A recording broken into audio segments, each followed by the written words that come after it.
പ്രവാസികളുടേതടക്കം വിവിധ ജില്ലകളിലായി അടഞ്ഞുകിടക്കുന്ന വീടുകളിൽ വയനാട്ടിലെ ഭവനരഹിതരെ അടിയന്തരമായി പുനരധിവസിപ്പിക്കുകയാണ് ലക്ഷ്യം. ദുബായിലെ 4 പ്രവാസികൾ ചേർന്നാണ് താൽക്കാലിക താമസ കേന്ദ്രങ്ങളും വൈദ്യസഹായവും യാത്രാ സൗകര്യവും ഏർപ്പെടുത്താൻ ഓൺലൈൻ സംവിധാനം ഒരുക്കിയത്. ഒഴിഞ്ഞുകിടക്കുന്ന ഫ്ളാറ്റുകൾ, വീടുകൾ, ഹോട്ടലുകൾ, ക്വാർട്ടേഴ്സുകൾ, റിസോർട്ടുകൾ എന്നിവയെല്ലാം താമസ കേന്ദ്രങ്ങൾക്കായി പ്രയോജനപ്പെടുത്തും. supportvayanaad.com എന്ന വെബ്സൈറ്റ് വഴി വീട്ടുടമകൾക്ക് വിവരങ്ങൾ കൈമാറാം. ഈ വിവരങ്ങൾ ഏകോപിപ്പിച്ച് സർക്കാരിന് കൈമാറുകയും തദ്ദേശ ഭരണ സ്ഥാപനങ്ങളുടെ പങ്കാളിത്തത്തോടെ താൽക്കാലിക താമസ കേന്ദ്രങ്ങൾ ഒരുക്കുകയും ചെയ്യും. ഭവനരഹിതർക്ക് മറ്റൊരു താമസ കേന്ദ്രം ലഭിക്കുന്നതുവരെയാണ് ഇത്തരം വീടുകൾ നൽകുക. വയനാട്, മലപ്പുറം, കോഴിക്കോട് തുടങ്ങിയ സമീപ ജില്ലകളിലെ താമസ കേന്ദ്രങ്ങൾക്കാണ് പ്രഥമ പരിഗണന. ഭവനരഹിതരെ പുതിയ താമസ സ്ഥലത്തേക്ക് കൊണ്ടുപോകാൻ വാഹനം വിട്ടുനൽകാൻ തയ്യാറുള്ളവർക്കും ഇക്കാര്യം വെബ്സൈറ്റ് വഴി പങ്കുവയ്ക്കാം.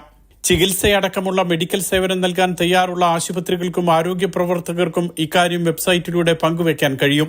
എല്ലാം നഷ്ടപ്പെട്ടവർക്ക് കൈത്താങ്ങാകുകയാണ് ലക്ഷ്യമെന്ന് പരിപാടിക്ക് നേതൃത്വം നൽകുന്ന മുനീർ അൽവഫ, ദീപു AS, ഫൈസൽ മുഹമ്മദ്, അമൽ ഗിരീഷ് എന്നിവർ ദുബായിൽ അറിയിച്ചു. Mathrubhumi news, Dubai.